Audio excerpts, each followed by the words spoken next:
मैंने एक सिंपल और सादी सी बात कही, ये कहा कि स्टूडेंट्स के साथ बात कीजिए, आपने क्या फैसले किए हैं, स्टेटस क्या है इस फाइल का या इस डिसीजन का, स्टूडेंट्स को बताइए, इस बारे में मुतल्ला कीजिए। अगर कोई चीज ओथ ऑफ सीक्रेसी के अंडर आती है, वो डिटेल्स इनके साथ शेयर मत कीजिए। और प्रोसेस के हवाले से इनको अपने कॉन्फिडेंस में लीजिए। इतनी सी बात कही थी, इससे ज्यादा कोई बात नहीं कही। अगर आप इतना भी नहीं कर पाएंगे, जो हर दिन ये नोटिफिकेशंस निकलती है और जो उस वजह से स्टूडेंट्स को मायूसी का सामना करना पड़ता है, जो मायूसी है, मैं इन स्टूडेंट्स को तनहा रहने नहीं दूंगा। अगर आप इनसे बात भी नहीं कर सकते हैं, तो अगर ये स्टूडेंट्स चाहते हैं कि इनके लिए कोई बात करे, मैं वो बात करने के लिए तैयार हूं, मैं वो सपोर्ट देने के लिए तैयार हूं, मैं वो हर कोई चीज करने के लिए तैयार हूं जिससे इस इशू को इंपॉर्टेंस मिले और जिससे ये इशू हाईलाइट हो, जिंदा रहे और ये इस इशू को हल कर पाए।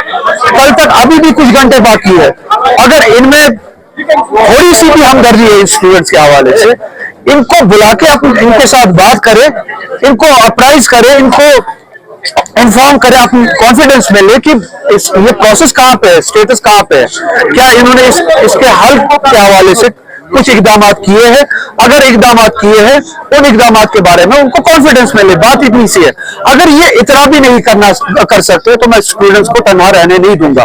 अगर ये स्टूडेंट्स को अपनाने के लिए तैयार नहीं है, मैं उनके लिए हाजिर हूं, मैं उनके इशू को भी और उन स्टूडेंट्स को भी अपनाने के लिए तैयार हूं।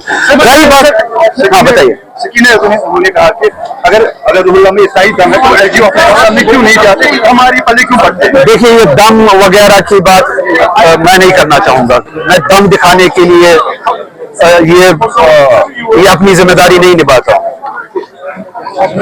वो स्टूडेंट्स से मिले और स्टूडेंट्स को अपनी कॉन्फिडेंस में ले और स्टूडेंट्स को मुतला करे कि उन्होंने एलजी के सामने फाइल क्या भेजी है।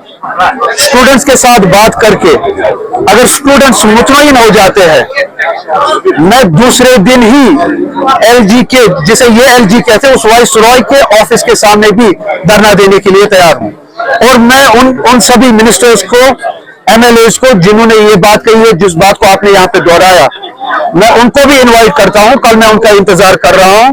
जिस तरह से मैंने ये धरना पिछले साल भी धरना दिया, अगर वो कह रहे हैं कि अब उनके हाथ में नहीं है, ये फाइल एलजी के पास है, स्टूडेंट्स को कॉन्फिडेंस में लेके कल मेरे पास आए, मैं वही प्रोटेस्ट एलजी के सामने भी करने के लिए तैयार हूं, उस वाइस रॉय के सामने भी करने के लिए तैयार हूं।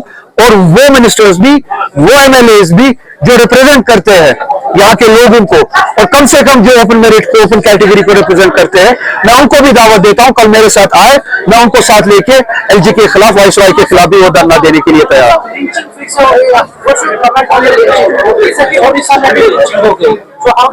I have spoken about it, this lynching, या जो ये लिंचिंग हो रही है, ये किसी की भी हो, मुसलमान की हो या गैर मुसलमान की हो, ये दहशतगर्दी है। It amounts to terrorism. और मोदी के राज में ये एक नॉर्म बन चुका है, ये नॉर्मल है। और हमारी जुडिशरी तमाशा देख रही है, हमारा मीडिया तमाशा देख रहा है, लॉ एनफोर्समेंट एजेंसी जो है वो इसको रोकने के बजाय इसको फैसिलिटेट करते हैं। लिंचिंग चाहे वो हिंदुस्तान में हो, चाहे वो बांग्लादेश में हो, वो दहशतगर्दी है। लिंचिंग के जरिए अगर किसी भी बेगुनाह को मारा जाए, एक्स्ट्रा जुडिशियल किलिंग हो, लिंचिंग हो, किसी भी तरीके से बेगुनाह को मारा जाए, दैट अमाउंट्स टू टेररिज्म। हम उसके खिलाफ भी उतना ही है जितना नेतन्याहू की जातियों के खिलाफ है। बांग्लादेश में किसी मासूम को, किसी हिंदू को अगर मारा जाए, फिर उसको जलाया जाए, हम उसको भी उसी दहशतगर्दी के नजर से देखते हैं। और वही लिंचिंग अगर हिंदुस्तान में हो, किसी मुसलमान को उस लिंचिंग में मारा जाए, उसको भी दहशतगर्दी की नजर से देखते हैं।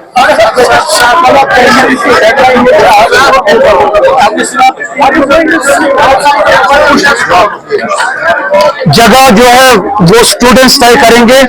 जिस जगह भी स्टूडेंट्स बैठेंगे, मैं वहां पे बैठूंगा। हाँ, अगर ये गवर्नमेंट कहती है कि हमारे पास नहीं है, अब एलजी के पास है, मैं एलजी इनके बकौल एलजी उस वाइस रॉय के खिलाफ भी प्रोटेस्ट करने के लिए तैयार हूं, बशर्ते कि ये गवर्नमेंट इन स्टूडेंट्स के साथ बैठे, इनको अपनी कॉन्फिडेंस में ले।